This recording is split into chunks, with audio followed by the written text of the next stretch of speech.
안녕하세요. 로지킴 리얼티 그룹의 로지킴입니다. 회계사님 안녕하세요. 안녕하세요. 네, 2024년이 가기 전에 저희 또 회계사님 모시고 귀한 말씀 들으러 왔습니다. 2024년이 가기 전에 해야 할 일, 그 다음에 또 2025년 또 새해에 새로운 세법이 생겼잖아요. 그래서 그거에 대해서 저희 클라이언트들한테 말씀 부탁드리겠습니다.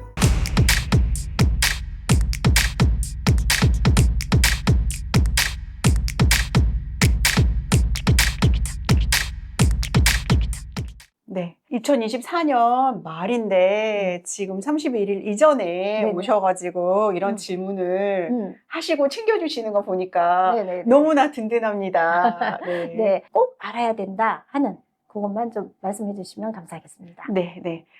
바뀌는 거는 굉장히 많고, 그리고, 다양하지만, 네, 이제 제일 크게 여러 사람에게 영향을 미칠 수 있는, 그렇죠. 네, 세법에 대해서 간단하게, 왜냐하면 다들 바쁘시니까, 그렇죠. 네, 영향이 있는 건지 없는 건지 여기서 확인을 하시고, 어떤 영향이 얼만큼의 영향을 미칠 건지는 각각의 회계사님 만나셔서 구체적으로 계산해 보시고. 맞아요. 네. 개인마다 다 틀리세요. 그렇죠. 그렇죠? 그래서 네, 어떻게 미리게이트 할 건지, 위험을 분산할 건지, 이런 부분은 각각 이제 플랜을 다시 짜셔야 될 거라서 제가 오늘 말씀드리고자 하는 것은 큰 거, 네. 양도소득, 양도소득. 그리고 BC, 플리핑 텍스, 플리핑 텍스. 네, 네. 그거가 어떻게 변화하는지, 그리고 어떻게 준비해야 되는지 그런 거를 중점적으로 한번 네네. 얘기 나눠보고 싶어요. 네네. 감사합니다. 그러면 지금 이제 2025년 새로 바뀌는 텍스 법안. 그럼 첫 번째, 양도소득이 좀 올라갔잖아요. 맞아요. 네. 맞아요. 어떻게 지금 바뀌었죠? 그것은 2024년 6월 24일 이전의 거래는 네네. 기존의 양도소득과 동일하게 50%만 과세 대상 소득으로 네. 합쳐집니다. 네네. 그래서 만약에 내가 100만 불의 양도소득이 있었다면 2024년 6월 24일 이전에는 50%인 50만 불만 나의 과세 대상 양도소득이고 50만 불은 텍스 안 내는 프리. 네네. 그러니까 50%, 그러니까 50만 불에 대한 텍스만 내시고 50만 불에는 안 내셔도 되는데 맞아요. 그게 바뀌었죠. 그렇죠. 네. 2024년 6월 25일 그 이후의 거래에 대해서는 네. 25만 불까지는 옛날과 똑같은 법률 적용이에요. 그래서 25만 불까지는 반만, 12만 5천 불만 네네. 과세 대상 소득으로 잡히고요. 네. 그 나머지 75만 불에 대해서는 3분의 2가 그러니까 퍼센트로 하면 66.666667%가 되겠죠. 그럼 뭐 벌어서 다 가져가는 거네. 다 가져간다고 얘기하기는 어렵고요. 과세 대상 2024년. 소득이. 그쵸. 네. 2024년에 비하면은 2025년에는 굉장한 그 네, 세금을. 요율이 네, 조금 더 올라갔다. 그쵸. 따라서 네. 텍스 플래닝이 사실은 더 중요하다. 이렇게 그쵸. 네, 볼 수 있어요. 맞습니다. 네, 네. 네. 그러니까 양도소득은 저희가 이제 그렇게 세율이 바뀌고 네. 그러면은 BC 플리핑 텍스는 지금 새로 또 네. 세계 법안이잖아요. BC 플리핑 텍스는 BC에 있는 부동산, 그것도 거주용 부동산을 팔았을 때 BC에서만 적용이 되는 그렇죠. 거죠. 네. 그렇죠. 그래서 BC 정부는 2025년 1월 1일 이후의 거래에 대해서 네. 그것을 홀딩했던 홀딩 피리오드가 2년 이하인 경우에 BC 플리핑 텍스를 물게 했어요. 네. 그럼 2025년 전에 2024년까지는 지금 그 플리핑 텍스가 어떻게 돼 있었어요? 플리핑 텍스, BC 플리핑 텍스라는 것은 없었고요. 근데 이제 지금 이건 완전히 정말 새로 생긴. 맞아요.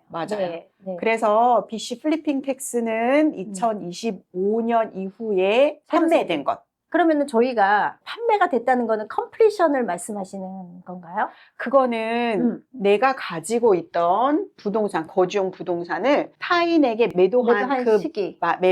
거래 날짜를 얘기하는데요. 네. 그러면 2년을 가지고 있어야 BC 플리핑 텍스를 안 낸다 이러잖아요. 네. 그러면 2년은 어떻게 카운트 할까요? 그거는 내가 그 콘트랙에 사인한 날짜부터예요. 그렇죠. 그래서 약간 많은 분들이 confuse되는 헷갈리시는 부분이 뭐냐면 BC 플리핑 텍스와 페더럴 정부가 하는 flipped property tax가 살짝 다르거든요. 그거는 또 많은 분들이 놓치고 가실 것 같아요. BC 플리핑 텍스는 2025년 거래부터고요. 네네. 그거는 시계가 언제부터 시작하냐면 처음 계약서를 사인한 날. 음. 그래서 예를 들면 내가 네네. 프리세일 뭐 예를 하나만 지금 말씀드리면 브랜드 블럭 같은 거. 브랜드 블럭에 네. 처음 그 프리세일 9월 컨트랙을 네. 2024년 9월에 사인을 했어요. 네. 그러면 기다려야 되잖아요. 그 빌딩이 2029년에 완공되죠.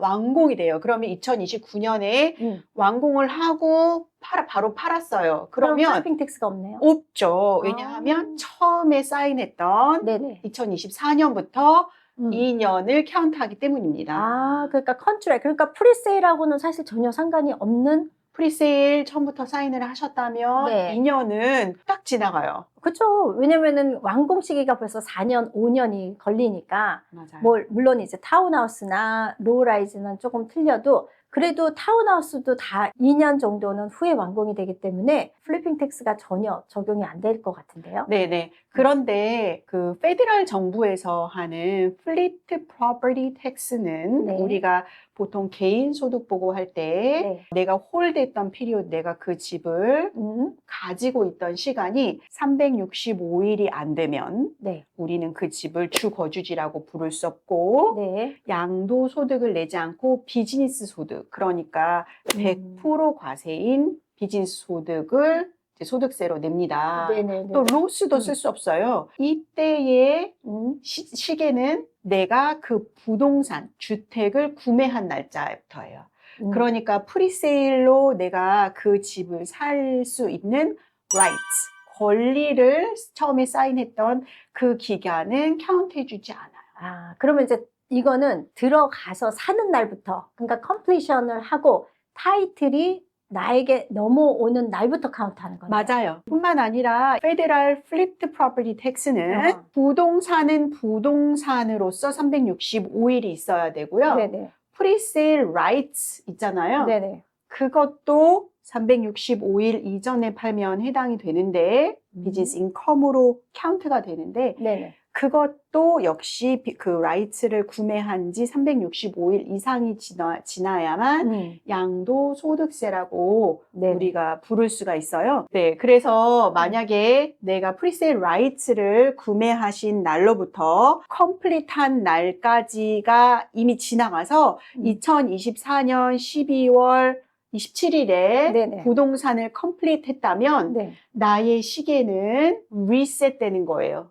zero. 그래서 내가 만약에 그 부동산을 컴플리트해서 1년을 살지 못한다 이러면 차라리 부동산 그 프리세일 라이츠 자체로 매각하시는 것이 세금적으로는 더 유리합니다. 왜냐하면 내가 프리세일 라이츠로 홀드했던 기간은 365일이 넘었어요. 그렇죠. 그런데 내가 그 부동산을 컴플리트하면 시계가 다시 0으로 다시 리셋이 돼요. 그렇기 때문에 그 이전에 팔았다면 25만 불까지는 50%, 그 이상은 66.67%가 나의 과세 대상 소득으로 들어오는 반면 내가 만약 그것을 컴플리트하고 2달, 3달 있다 팔았다면 100%가 비즈니스 소득으로 들어오기 때문에 과세 대상 소득이 더 늘어나겠죠.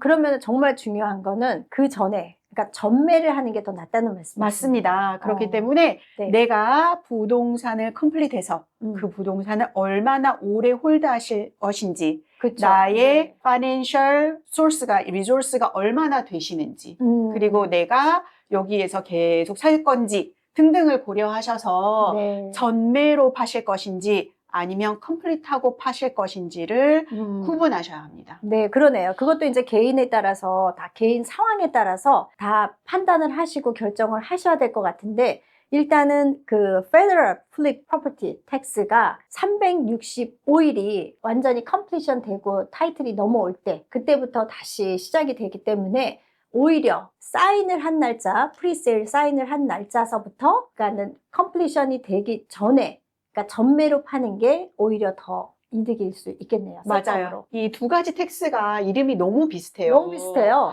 네. BC 플리핑 텍스. 이것은 BC에서 BC에서만. 하는 거고요. 요거는 시계가 BC 거는 시계가 컨트랙 사인 날짜, 그러니까 프리세일을 사인한 사인한 날짜부터 날짜부터 시작하고 그것을 컴플리트 했다고 해서 시계가 리셋되지 않아요. 네, 네. 그런데 페더럴 정부에서 하는 페더럴 플리트 프로퍼티 텍스는 시계가 365일 기준이잖아요. 365일 시계가 프리세일 라이츠를 가지고 있던 시계와 네네. 부동산 타이틀 자체를 가지고 있던 시계가 다르기 때문에 네네. 컴플리션을 하시면 네, 그러니까 리셋. 시계가 리셋돼요. 그래서 365일이 다시 0부터 다시 시작하기 때문에 네. 그것을 잘 구분하셔서 네. 생각하셔야 되고요. 네. 그리고 사람 일이 항상 내가 계획했던 대로 안 되잖아요. 안 돼요. 그렇기 때문에 만약에 내가 나는 1년 동안 살려고 했는데 어떤 이유로 이제 이사를 가야 되고 팔아야 되는 시점이 됐다. 네네. 그러면 그 이유가 내가 페더럴 플리프트 프로퍼티 텍스를 안 내도 되는 이유. 예를 들면 직장에서 나를 리올로케이트 했어. 가족이 새 가족이 이그젬션이 생겼어. 좀 있는 거죠? 그렇죠. 네. 내가 어떻게 할 수 없는 이유로 그렇게 이사를 가게 됐다. 요런 거가 있으시면은 이그젬트가 되기 때문에 그럼 어떻게 이그젬션을 그러면은 이그젬트 된다는 거를 어디다가 보내야 되나요? 그것은 세금 보고할 때 세금 보고할 때. 예, 네. 스틸 주거주지야 이렇게 해서 보고를 과세하지 않는 소득으로 보고하고 감사가 나오겠죠. 그럴 때에 내가 나의 직장이 리얼로케이트 됐으면 직장에서 주는 편지 내지는 뭐 예를 들면 아버님이 돌아가셔서 엄마를 모시고 살게 돼서 원베드룸 콘도에서는 못 살게 돼서 투베드룸, 쓰리베드룸 타운홈으로 이사 갔어요. 그러면 아버님이 돌아가시고 엄마가 주소가 바뀌는 이런 과정들을 보여줌으로써 소명할 수 있거든요. 그래서 요런 이유가 있다면 그것으로 소명이 되는 거고요. 네. 만약에 그런 이유가 없어서 예를 들면 엄마가 많은 돈을 줘서 이제 자녀분이 원베드 콘도를 팔고 더 좋은 집으로 이사를 간다. 뭐 이렇게 되는 경우에는 세금 내도 될 것 같아요. 그런 경우. 네네네. 그럴 때에는 뭐 RRSP를 왕창 사신다든지 네네. 뭐 요런 식으로 좀 세율을 좀 조정을 절세할 수 있는 방식을 조금 찾아보시는 것이 좋으실 것 같아요. 네. BC 플리핑 텍스는 우리 레귤러 그 텍스 T1 할 때 같이 보고하는 게 아니거든요. 그래요? 네, 그거는 따로 언제, 보고하게 되어 있어요. 언제 보고를? 그래서 집을 매각하고 나면 90일 내에 보고하게 되어 있거든요. 90일 내에. 그래서 만약에 예를 들면 2025년 1월에 이 집을 팔았어요. 네. 근데 BC 플리핑 텍스에 해당이 되면 그거 내년 4월까지 기다리시면 2025년 거래니까 2026년 4월에 해야지 그럼 큰일 나시고요. 네. 정말 또 중요한 거. 네, 90일 이내에 보고하셔야 되기 때문에 2020 뭐 예를 들면 5년 1월 1일 팔았다. 그러면 4월. 예. 네. 3월 말에는 3월 말 보고하셔야 된다. 네네. 이렇게 보시면 돼요. 네. 이렇게 새뼈보이는 정말 제가 이렇게 많은 공부를 해도 계속 새롭게 또 이렇게 배우는 점이 많은 것 같아요. 그래서 전에는 사실 회계사님을 자주 안 찾아뵀었는데 요즘에는 전화도 자주 하고 그리고 자주 찾아뵙습니다. 네, 그래서 또 회계사님하고 좀 친하게 지내시는 게 가장 절세할 때는 네. 회계사를 만나시고요. 네. 돈을 버시는 것은 투자를 어드바이저 하시는 어드바이저를 만나셔서 더 좋은 맞습니다. 투자 상품을 고르시는 게 중요할 것 같아요. 물론 이제 부동산뿐만이 아니고 또 인베스트 하시는 분들 많은 분들이 계시잖아요. 그래서 그런 분들하고 상의를 많이 하시는 게 좋고요. 사실 제일 위험한 게 뭔지 아세요, 회계사님?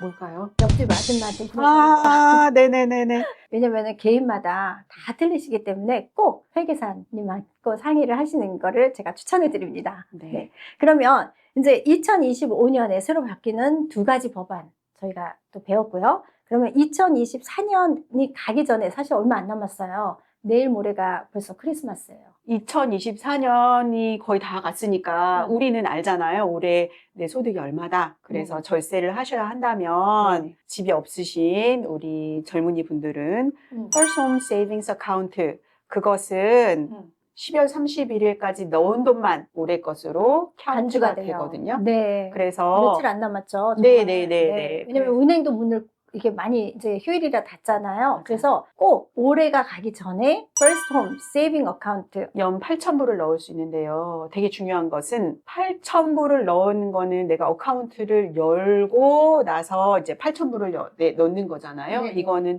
12월 31일 이전에 넣으셔야 되고 그렇죠. 네. 만약에 8,000불 맥스인데 8,000불이 돈이 없어요. 그러면 네. 열기만 해도 좋아요. 왜냐하면 내가 작년에 못 넣은 8,000불을 넣고 싶을 때 네네.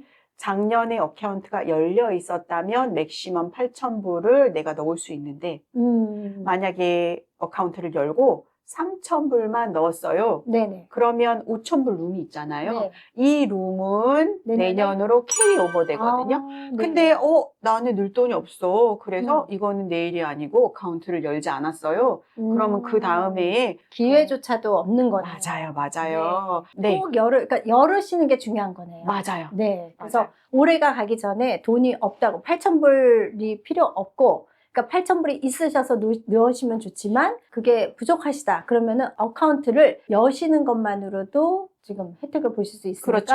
네. 꼭 여셔야 될 것 같습니다. 저도 물론 이제 프리세일 할 때마다 제가 손님들한테 꼭 여시라고 말씀을 드리거든요. 그러니까 올해 가기 전에 500불이라도 어카운트 열으셔가지고 꼭 열으시기 바랍니다. 자, 그러면 이제 또 두 번째 또 저희가 뭐를 네, 그래서 요거가 이제 권해주시겠습니까? 12월 31일까지인데요. 네. 그런데 모두 다 first home은 아니잖아요. 그쵸. 집이 있으신 네. 분들도 소득이 갑자기 확 올라가는 해가 있을 수가 있고요. 비즈니스 하시는 분들 그러실 수도 있고 내가 어떤 연봉이 이유로 올라가서. 그죠? 내가 어떤 이유로 뭐 보너스를 또 받으시든지 그런 경우 네. 양도소득이 생긴 경우 뭐 이렇게 되실 수 있는데 이런 분들은 First Home Savings를 넣으실 수가 없잖아요. 그쵸. 그러면 네. 이제 RRSP를 구매하셔야 되는데요. 네. 요 RRSP도 마감일은 2025년 3월 3일까지예요. 아, 네. 네. 그러면 그거는 조금 여유가 있네요. 맞아요, 네. 맞아요. 집이 없으셨던 분들, 네. 그런 분들에게는 First Home Savings Account 추천해드리고요. 네네네. 집이 있으셨던 분들은 세금을 많이 내세요. 이런 조언을 드리는 것보다는 네네. 은행에 가셔서 RRSP 구매하셔서 좀 절세를 또 하시는 것도. 그렇죠. 네. 절세를 하시고 또 내 소득이 많다면 나의 배우자가 이제 소득이 적다면 스파우자 RRSP 그러니까 배우자의 RRSP를 구매하셔서 세금 공제는 higher income spouse가 하고 네네. 그 돈을 타서 소득으로 잡히는 것은 lower income spouse가 가지는 것도 더 좋은 방법일 것 같아요. 그래서 그것도 데드라인이 막 빨리 오고 있거든요. 그렇죠. 예. 사실상 뭐 3월 3일이라도 2월 말일로 또 생각하시고 하시는 게 좋을 것 같아요. 맞아요. 네. 그래서 며칠 안 남았지만 2024년 한 해 동안 내가 얼마 돈을 벌었는지 더하기 빼기 한번 해보시고 네. 내가 절세할 수 있는 방법 예를 들면 집을 팔았는데 365일 안 살았다면 그것을 미리게이트 할 수 있는 이유가 있는지 무슨 서류를 준비할 수 있는지를 고민해 보시고 네. 그 서류를 준비할 수 있다면 굿, 그 서류를 준비할 수 없다면 다른 방법으로 절세할 수 있는 방안을 좀 강구하시는 게 좋지 않을까 이렇게 생각합니다. 네, 맞습니다. 좋은 말씀일 것 같아요. 그리고 저희 이렇게 항상 이렇게 이거 뭐죠? 텍스 요율이요? 참 요거 제가 사실 전에는 별로 이렇게 보지는 않았는데 요새는 책상에다 끼워놓고 보고 있습니다. 네네네. 굉장히 중요한 것 같아요. 네. 네, 왜냐면 보통 잘 모르잖아요. 요일을. 근데 이제 저희 회계사님께서 또 이렇게 또 해주시고, 그 다음에 이제 개인적으로 또 필요하신 분들은 저희가 이제 이렇게 2024년 개인소득, 그 다음에 또 2025년 바뀌는 세법에 대해서 또 이렇게 자세하게 프린트를 해주셨어요. 그래서 저희 손님들 필요하신 분 계시면은 저희가 문자 주시면은 보내드리도록 하겠습니다. 네. 네. 그런데 우리 누진세는 네네. 15,000불까지는 비과세 그리고 40,000불까지는 뭐 20% 이런 식으로 요율이 결정되어지기 때문에 네네. 나의 소득 10만 불 곱하기 요율 이렇게 하면은 세금이 너무 많이 나와서 오 마이 갓, 나 돈 안 벌고 싶어 이렇게 마음이 드는데 그런 방식으로는 쓰지 마시고 네네. 요즘에 구글 해보시면은 인컴 텍스 칼큘레이터 에스티메이터 뭐 이런 것들이 굉장히 많이 나와 있어요. 네. 그래서 거기에다 여기 앞에 세금을 밑에 이렇게 나가니까 네네네네. 예, 참조하시면 될 것 같습니다. 네네네. 네. 그래서 거기에 넣어보면 음. 조금 더 리즈너블한 세금이 음. 계산이 되어지거든요. 그렇죠. 막연하게 생각하는 것보다는 그렇게 딱 이게 계산 다 돼 있는 거에다 넣어가지고 내가 어느 정도 세금을 낼지 맞아요. 대략 짐작으로 맞아요. 그다음에 이제 얼마만큼의 또 RRSP를 살 수 있을지 그리고 또 세금은 얼마만큼 절약이 될지 보시면 좋을 것 네, 같습니다. 여기 웹사이트에 나가는 네네. 그거를 참조하시면 참조하시면 될 것 같고요. 네. 우리가 돈이 많아가지고 우리 모두 다 이재용이면 음. 맥시멈 매년 사면 너무 좋지만 그렇죠. 사실 돈을 네. 쌓아놓고 사는 사람들은 많지 없죠. 않잖아요. 네. 그렇기 네. 때문에 최대한의 효과를 보시려면 이 표를 이용하셔서 어느 정도 사는 게 가장 좋을지는 네, 한번 생각해 보시고 뭐 궁금하셔서 나의 생각이 맞을지 이런 것들은 각자 회계사님한테 네. 컨펌하시고 하시면 좋을 것 같아요. 네. 이번 텍스 파일링을 하기 전에 절세하실 수 있는 기회들을 놓치지 마시고 꼼꼼하게 네. 그러니까 돈 버는 기회와 절세의 기회를 모두 다 가져가시면 너무 좋으실 것 같아요. 네. 정말 이게 꼭 귀담아 들어야 될 말씀인 것 같습니다. 만나 뵙게 돼서 반갑고요. 감사드리고 더 빨리 더 효과적으로 부자 되는 길을 같이 생각해보고 연구해보면 좋을 것 같아요. 새해에는 절세하셔서 부자 되세요.